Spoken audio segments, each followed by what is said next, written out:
नमस्कार।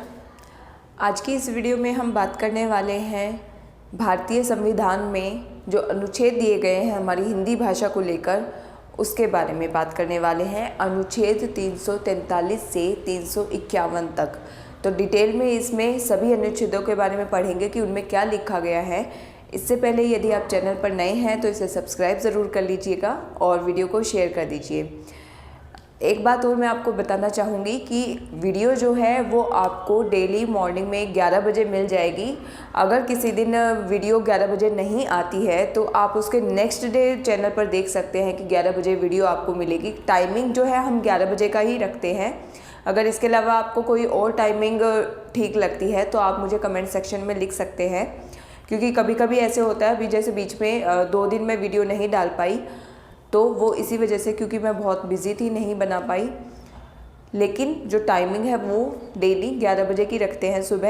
रोज़ सुबह 11 बजे आप चैनल पर भी विज़िट करके देख सकते हैं। आपको 11 बजे नई वीडियो मिल जाएगी तो आप उसे देख सकते हैं। तो आइए शुरू करते हैं। भारतीय संविधान में अनुच्छेद, यहाँ हम बात करने वाले हैं अनुच्छेद 343 से 351 तक। सभी अनुच्छेदों के बारे में बारी बारी से पढ़ते हैं कि किस में क्या लिखा गया है। तो देखिए, सबसे पहले बात करते हैं अनुच्छेद 343 की। तो इसको जो है ना, आपको याद करने का एक तरीका है कि इनको कीवर्ड्स में याद किया जाता है। अनुच्छेदों को आप पूरा रटना नहीं है, बहुत लंबा चौड़ा। आप में कुछ ऐसे शब्दों को उनमें से ढूंढना है जो आपके लिए कीवर्ड का काम करेंगे और उससे ही आपको पूरा याद भी आ जाएगा। जैसे 343 में आप याद रखें कि राजभाषा से इसे याद रखें, राजभाषा। अब आप बताइए हमारी राजभाषा कौन सी है? तो हमारी राजभाषा हिंदी है। आप जानते हैं कि हमारी जो राजभाषा है हिंदी है। उसको 14 सितंबर 1949 को हिंदी को राजभाषा घोषित किया गया था। और अनुच्छेद 343 यही बात करता है कि हमारे संविधान में जो राजभाषा होगी वो हिंदी भाषा होगी। राष्ट्रभाषा हिंदी भाषा है। और जो अंकों का प्रयोग जो हमारे यहाँ पर होगा, ठीक है, अंकों का प्रयोग होगा, वो होगा रोमन लिपि के अंक। अब रोमन लिपि के अंक आपको पता होगा कौन से हैं। जैसे हम लिखते हैं ना, ये 1, 2, 3, 4, इस तरह के जो हम अंक लिखते हैं ये रोमन लिपि के अंक है। तो जो हमारे लिखते समय, हिंदी को लिखते समय हिंदी में लिखा जाएगा, रोमन लिपि के अंक होंगे जो इसमें इस तरह के अंकों का प्रयोग होगा। देवनागरी लिपि में जो अंक लिखे जाते हैं उन अंकों का प्रयोग शासकीय प्रयोजनों के लिए या फिर कानून संबंधी कोई भी विधेयक यदि आता है उसमें यदि अंकों का प्रयोग होता है तो हिंदी के देवनागरी लिपि के अंकों के स्थान पर रोमन लिपि के अंकों का प्रयोग होगा।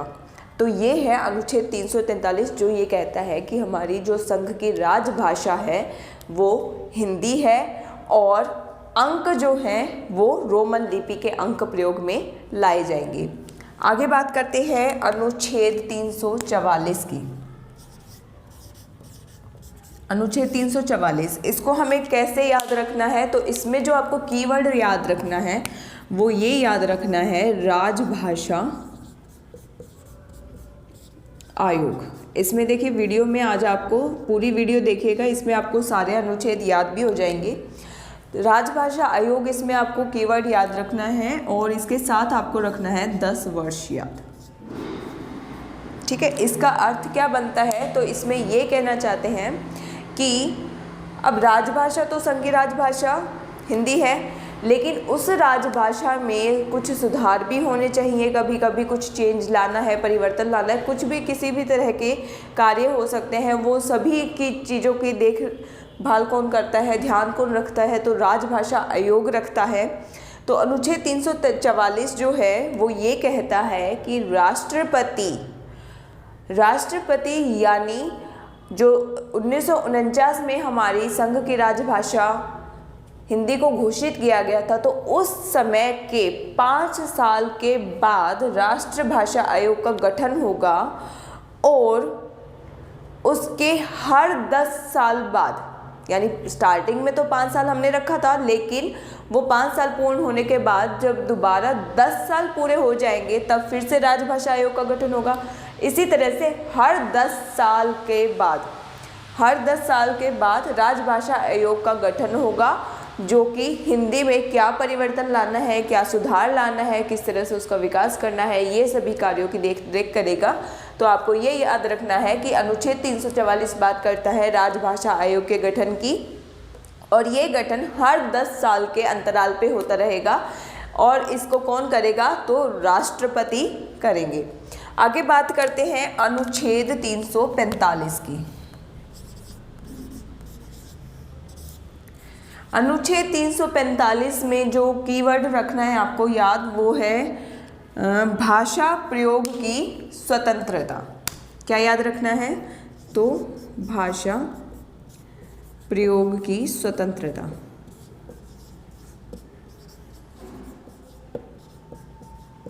अब इससे क्या अर्थ निकलता है भाषा प्रयोग की स्वतंत्रता से? तो इसमें समझिए, इसमें ये कहा जा रहा है कि जैसे हमारा भारत देश है, भारत देश में बहुत सारे राज्य हैं और हर राज्य में अलग अलग भाषा भी बोली जाती है। कहीं पर जैसे आपने देखा है कि उत्तर की तरफ हम जाएं तो वहाँ पर ज़्यादातर हिंदी का प्रयोग होता है, पूर्व की तरफ जाएं तो वहाँ की भाषा थोड़ी बदल जाती है, दक्षिण की तरफ जाएं तो द्रविड़ परिवार की भाषा वहाँ पर आ जाती है, और उसी तरह से अगर पश्चिम की तरफ जाएं तो गुजराती, राजस्थानी, अलग पंजाबी, अलग अलग भाषाएँ आपको देखने को और सुनने को मिलती हैं। उसी तरह से यहाँ पर कहा जा रहा है क्योंकि हमारे भारत देश में बहुत ज़्यादा विविधता है भाषा को लेकर, इसी वजह से हमारे संविधान में 22 भाषाओं को मान्यता मिली है। और यही बात यहाँ पर कह रहा है कि इन मान्यताओं को देखते हुए भाषा प्रयोग की स्वतंत्रता है। यानी ये स्वतंत्रता किसको दी जा रही है? यहाँ पर व्यक्ति विशेष की बात नहीं हो रही है, यहाँ पर राज्य की बात हो रही है। जो संविधान है वो ये कह रहा है कि जितने भी राज्य के अंदर जो शासकीय कार्य होते हैं, शासन संबंधी जो भी कार्य होते हैं, कानून संबंधी जो भी कार्य होते हैं, वो कार्य आपको किस भाषा में करना है, इसकी स्वतंत्रता आपके पास है। ठीक है, वो ये कहना चाह रहे हैं कि अगर आपने अपने शासकीय कार्यों के लिए किसी उस राज्य की भाषा को ही अपना राजभाषा बनाना है, राज्य की भाषा बनाना है शासकीय कार्यों के लिए, तो वो भी मंजूरी मिल सकती है। अगर आप राजभाषा हिंदी में अपने शासकीय कार्य करना चाहते हैं तो उसकी भी आपको स्वतंत्रता है। लेकिन अभी तक अगर आपने कुछ डिसाइड नहीं किया है, कोई निर्णय यदि किसी राज्य ने नहीं लिया है कि वहाँ पर शासकीय प्रयोजन जो होंगे वो किस भाषा में पूर्ण होंगे, तो अंग्रेजी को वहाँ पर शासकीय प्रयोजनों की भाषा स्वीकार किया जा सकता है। ठीक है, जैसे हमने देखा था, मैंने इससे जो पीछे एक और वीडियो पढ़ाई थी, उस वीडियो का लिंक भी आपको डिस्क्रिप्शन में ऊपर आई बटन में मिल जाएगा। उस वीडियो में मैंने आपको बताया था कि जो हिंदी भाषी क्षेत्र है, जो हमारे यहाँ पर भारत देश है, राज्य है, उनको 3 वर्गों में बांटा गया है, क वर्ग, ख वर्ग और ग वर्ग। और जैसा मैंने आपको बताया था कि जितने भी ग वर्ग वाले क्षेत्र हैं उनमें जो शासकीय प्रयोजन होंगे, जितने भी कार्य आपस में होंगे, वो सिर्फ और सिर्फ अंग्रेजी भाषा में होंगे। ठीक है, तो वो यहीं पर ये बात कर रहे हैं कि राज्य को भाषा प्रयोग की स्वतंत्रता है, वो ये निर्णय ले सकता है कि उन्हें अपने शासकीय कार्य किस भाषा में करने हैं। आगे बात करते हैं अनुच्छेद 346 की। अनुच्छेद 346 ये क्या कहता है? तो ये कहता है, यहाँ पर आप कीवर्ड याद रखिए, पत्रादि की भाषा।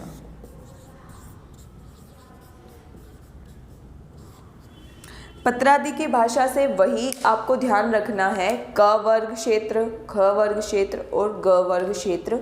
ठीक है, उसमें मैंने आपको क्लियर ये चीज़ बताई थी पत्रादि की भाषा क्या होती है। इसमें क्या कहना चाह रहे हैं कि यदि 2 राज्य हैं, 2 राज्य जिनमें से एक हिंदी भाषी राज्य है, दूसरा अंग्रेजी भाषी राज्य है, तो वहाँ पर पत्रादि कौन सी भाषा में होगा? तो अंग्रेजी में होगा। ठीक है, और अगर दोनों हिंदी भाषी क्षेत्र हैं तो जो पत्रादि होगा, जो भी आपस में पत्राचार होगा, वहाँ पर हिंदी भाषा में होगा। ठीक है, या फिर उन दोनों राज्यों की आपसी सहमति से वो निर्णय ले सकते हैं कि वो दो जो राज्य हैं वो आपस में कौन सी भाषा में पत्रादि करना चाहते हैं, वहाँ पर एक दूसरे से बात जो शासकीय कार्य होने हैं मिलजुल कर वो कौन सी भाषा में करना चाहते हैं, तो वो निर्णय भी ये दोनों राज्य मिलकर ले सकते हैं। इसकी आज़ादी आपको देखने को मिलेगी 346 में। ये डिसाइड करता है, ये लिखित में डिसाइड होगा कि जो दो राज्य हैं उनके बीच, संघ और राज्यों के बीच या फिर दो राज्यों के बीच आपस में जो भी कार्य होंगे, जो भी प्रशासन संबंधी कार्य होंगे वो किस भाषा में होंगे। ठीक है, तो ये आपको ध्यान रखना है। जैसे कि वीडियो जो आई बटन में आपको मिली है ऊपर, उसमें भी आप देखेंगे उस वीडियो को, तो उसमें जो मैंने लास्ट में आपको बताया है कि क वर्ग क्षेत्र, ख वर्ग क्षेत्र और ग वर्ग क्षेत्र, यानी क वर्ग के जितने भी क्षेत्र हैं वहाँ पर जो आपस में पत्रादि होगा, वहाँ पर जो शासकीय कार्य होगा वो हिंदी भाषा में होगा, क्योंकि वो सारे राज्य हिंदी भाषी क्षेत्र हैं। ख वर्ग के जितने भी राज्य हैं उनके साथ जो कार्य होगा वो अंग्रेज़ी और हिंदी दोनों भाषाओं में होगा। लेकिन ग वर्ग के जो क्षेत्र हैं जहाँ पर हिंदी बहुत ही कम बोली जाती है, जहाँ पर दूसरी भाषाओं को मान्यता दी जाती है, जैसे द्रविड़ परिवार के जितने भी राज्य हो गए, क्षेत्र हो गए, तो वहाँ पर जो पत्रादि होगा वो केवल अंग्रेजी भाषा में होगा। तो ये निर्णय होता है, ये जो बात कही गई है ये कही गई है अनुच्छेद 346 में। तो अब बात करेंगे अनुच्छेद 347 की। अब अनुच्छेद 347 में आपको ध्यान रखना है, यहाँ पर जो कीवर्ड है वो याद रखना है, जनसंख्या की मांग। ये आपको याद रखना है शब्द जनसंख्या की मांग। इसमें क्या कहना चाहते हैं, जनसंख्या की मांग। जैसा कि आपने देखा है कोई भी यदि विधेयक पास होता है, मंजूर होता है, तो उसके पीछे जो है वो हमारी जनता होती है, उसकी डिमांड होती है। जितनी अधिक डिमांड होगी उतना ही दबाव अधिक होता है उस कार्य के पूर्ण होने पर। यही कहना चाह रहा है, जनसंख्या की मांग से आपको ध्यान रखना है कि अगर कोई राज्य, उस राज्य में रहने वाले जो लोग हैं, किसी राज्य में रहने वाले जो लोग हैं, अगर वो ये मांग करे कि वहाँ पर जो भी कार्य होंगे, शासकीय कार्य होंगे, वो वहाँ की भाषा में होने चाहिए, तो ये निर्णय भी राष्ट्रपति ले सकता है जनसंख्या की मांग को देखते हुए। और उस राज्य के अंदर जितने भी काम होंगे वो उन्हीं की भाषा में होंगे। जैसे कि अगर मैं बात करूं कि पंजाब राज्य में पंजाबी ज़्यादातर बोली जाती है, अगर वहाँ के लोग ये निर्णय ले, ये मांग करें कि पंजाब के अंदर जितने भी कानूनी काम होंगे, फिर चाहे वो पुलिस स्टेशन का काम हो, कोर्ट का काम हो, या जो भी काम हो, जितने भी शासकीय काम होंगे वो सारे केवल पंजाबी भाषा में होंगे, तो राष्ट्रपति जनसंख्या की मांग को देखते हुए, वहाँ के लोगों की मांग को देखते हुए ये निर्णय ले सकते हैं कि ठीक है भाई, पंजाब के अंदर उस राज्य के अंतर्गत जो भी कार्य होंगे वो पंजाबी में होंगे। उसी तरह से दूसरे राज्य भारत के जहाँ पर अलग भाषा बोली जाती है, वहाँ के लोगों की मांग को देखते हुए भी राष्ट्रपति ये स्वीकार कर सकते हैं कि वहाँ पर जो शासकीय कार्य होंगे वो किस भाषा में होंगे।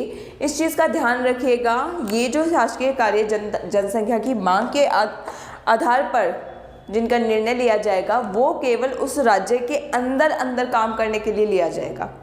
उस राज्य का किसी और राज्य के साथ जो शासकीय कार्य होंगे वो उनका निर्णय होगा यहाँ पर या फिर अनुच्छेद 346 पर, या तो अनुच्छेद 345 पर या अनुच्छेद 346 पर। ठीक है, तो ये आपको ध्यान रखना है। अनुच्छेद 347 जो बात करता है जनसंख्या की मांग, वो जनसंख्या की मांग केवल वो अपने राज्य के अंतर्गत होने वाले कार्यों के लिए वो मांग कर सकते हैं। आगे बात करेंगे अनुच्छेद 348 की।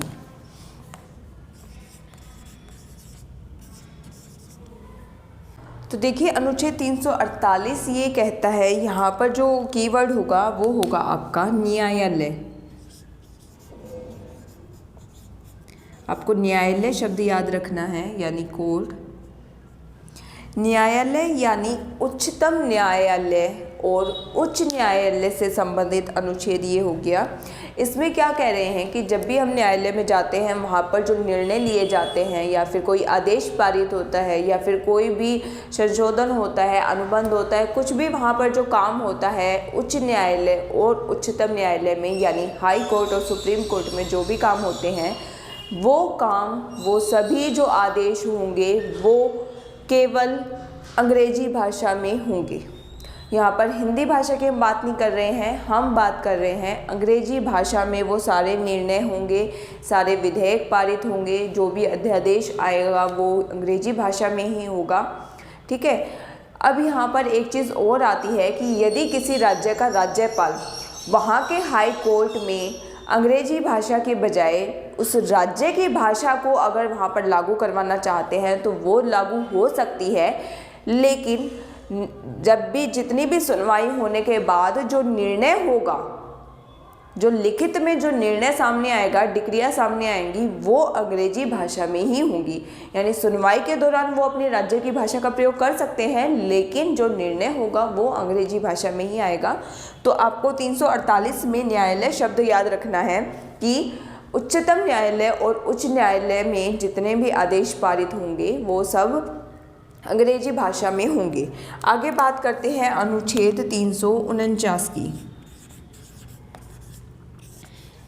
यहाँ पर आपको जो शब्द याद रखना है, कीवर्ड याद रखना है, वो है उपबंध, भाषा संबंधी उपबंध।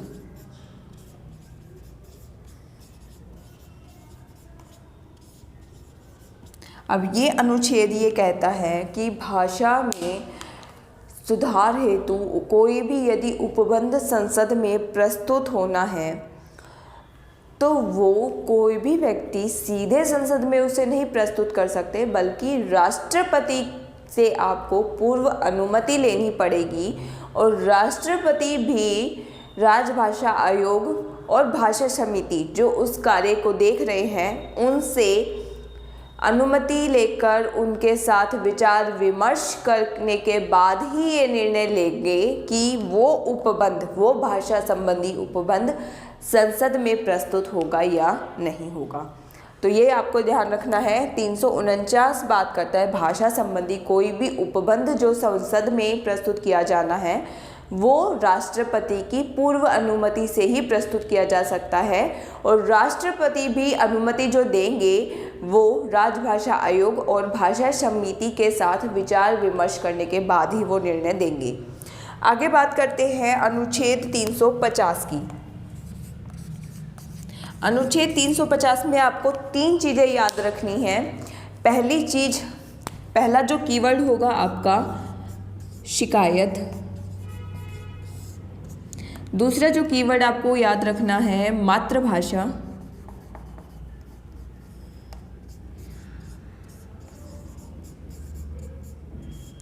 और तीसरा कीवर्ड अल्पसंख्यक।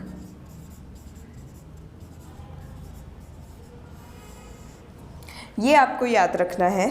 3 कीवर्ड है इसमें, यानी 3 बातें इस अनुच्छेद में कही गई है। 350 में 3 बातें कही गई है।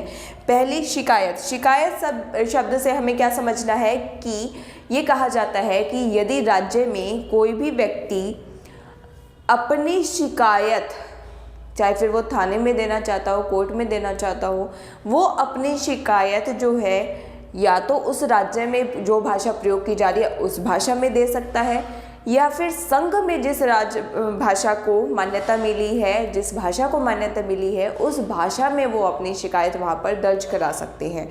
यानी अगर मैं दक्षिण की तरफ चली जाऊँ और मुझे सिर्फ हिंदी आती है, मुझे कोई और भाषा नहीं आती, मुझे वहाँ की भाषा नहीं आती, तो भी मैं अपनी जो शिकायत है वो हिंदी भाषा में दर्ज करा सकती हूँ, क्योंकि हिंदी भाषा संघ की भाषा हो गई। भले उस राज्य की भाषा ना हो पर वो संघ की भाषा है, वहाँ पर संघ ने ये अनुमति दे रखी है कि कोई भी कार्य जो है हिंदी भाषा में हो सकता है।